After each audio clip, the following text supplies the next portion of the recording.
제정신이 아닌 민족이네. 한국의 진정한 속국은 중국임을 증명하는 건가? 진짜 역겹네. 세계인의 축제인데 사람들은 없고 중화민족주의만 있네. 자기네 문화를 없애고 남의 것 뺏는 뻔뻔하고 미개한 나라야. 조선족을 표현했다고 해도 이건 말이 안 된다. 일본에 제1교포가 있다고 도쿄올림픽에도 한복이 나오진 않았어. 세계인의 축제 중 가장 큰 축제인 올림픽은 1896년 그리스 아테네 올림픽을 시작으로 지금까지 126년 동안 이어진 그야말로 지구 최대의 운동 경기 이벤트인데요. 우리나라는 지난 1988년 서울 올림픽과 2018년 평창 동계올림픽을 성공적으로 개최한 바 있죠.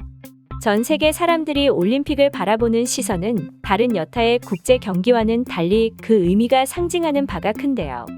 올림픽의 정신은 스포츠에 의한 인간의 완성과 경기를 통한 국제평화의 증진에 있으며, 올림픽의 의의는 승리하는 데 있는 것이 아니라 참가하는 데 의의가 있으며, 인간에게 중요한 것은 성공보다 노력하는 것으로 알려져 있고, 이 무대에 걸맞게 한창 미국과 소련이 냉전이던 1988년 우리나라는 서울올림픽에서 동과 서의 만남, 손에 손잡고라는 슬로건을 걸며 전 세계인에게 많은 영광과 감동을 준 올림픽을 성공적으로 개최한 바 있습니다. 그러나 이번에 열린 2022년 베이징 동계올림픽은 시작하기도 전부터 국제평화의 증진이라는 의미가 많이 변질된 모습을 보였으며, 전 세계인이 지켜보는 개막식에서도 중국이 세상의 중심이고 소국이 대국을 거스르면 안 되고 모든 문화는 다 중국 것이라는 중화민족주의를 강조한 연출들이 보였으며, 하나의 중국이라는 이데올로기의 홍보로 활용하고 있어 국제평화의 증진은 애시당초 고려하지 않는 독재자의 나라임을 여실히 드러내 보였습니다. 실제로 베이징 동계올림픽 개회식 장면 중 중국 소수민족의 대표라고 나온 행사 참가자가 한복을 입고 나와버려 한국뿐만 아니라 한국을 사랑하는 해외 네티즌들을 분노케 했는데요. 중국은 앞서 2008년 베이징 하계올림픽에서도 한국의 부채춤과 장구춤을 선보였으며, 한복이 중국의 한푸에서 기원했다는 등 김치의 원조가 중국의 파오차이라는 등의 문화 공정 논란이 계속돼 왔습니다.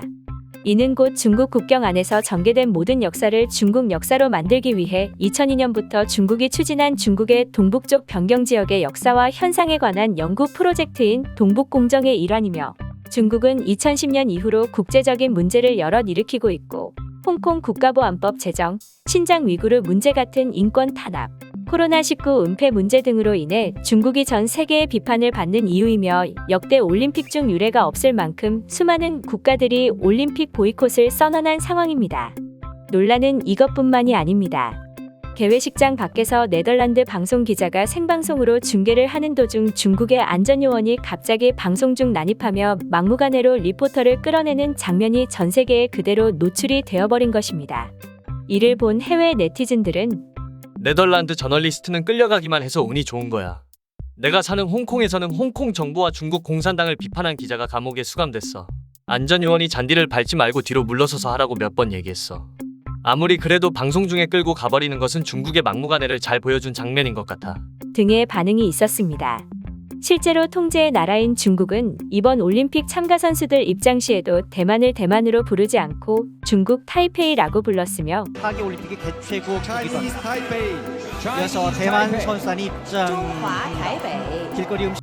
홍콩도 중국 홍콩이라고 호명하였지만 홍콩을 따로 중국팀에 합쳐서 입장시키지 못한 것에 대해 아주 불만이 많은 시진핑 주석의 모습이 포착되기도 했죠. 이를 본 해외 네티즌들은 대만은 진짜 기분 나쁘겠다.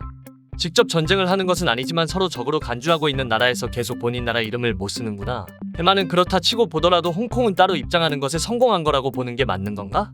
아무튼 중국은 짜증나. 라며 대만과 홍콩, 그리고 중국의 소수민족에 대한 독립을 지지하는 성향의 댓글들을 많이 살펴볼 수 있었습니다.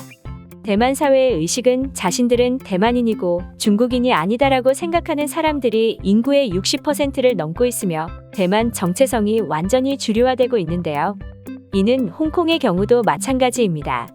100년이나 민주주의의 맛을 본 홍콩 사람들은 자신들이 중국인이 아니라고 강력히 주장하며 중국의 탄압에 여전히 반발하고 있지만, 이미 중국의 힘에 잠식되어 버린 상황에서 이 같은 주장을 함부로 입 밖에 내지 못하는 안타까운 상황에 처해 있는 것입니다. 대만과 홍콩은 스스로를 중국인이 아니라고 주장하지만 반대로 조선족들은 스스로를 한국인이 아닌 중국인이라고 하는 것을 보면 중국인의 정체성에 많은 생각을 하게 만들죠. 함께하는 미래라면서 역사를 왜곡하고 언론을 통제하고 홍콩을 억압하며 중국이 최고라고 세뇌시키는 중화사상을 고수해온 중국의 시대를 역행하는 모습이 놀라울 따름입니다. 지난 도쿄올림픽에 이어 역대급 모습들만 보이고 있는 베이징 올림픽에는 64명의 대한민국 선수들이 참가했으며 그 종목에는 쇼트트랙 10명, 스피드스케이팅 10명, 피겨스케이팅 4명, 컬링 5명, 노르딕 복합 1명, 알파인 스키 3명, 크로스컨트리 스키에 5명, 프리스타일 스키 3명, 바이애슬론 3명, 스노보드 5명, 루지 4명, 스켈레톤 3명, 봅슬레이 9명 등 다양한 종목의 많은 선수들이 기량을 뽐내기 위해 준비 중입니다. 시작하기도 전부터 말도 많고 탈도 많지만 2022년 베이징 동계올림픽에 참가한 대한민국 국가대표 선수들을 비롯한 모든 선수들이 최고의 기량을 발휘해 정정당당하게 겨루고 공정한 심판으로 스포츠 정신이 빛나는 대회가 되길 바라겠습니다. 오늘 준비한 영상은 여기까지입니다. 영상이 재밌었다면 구독과 좋아요 부탁드립니다.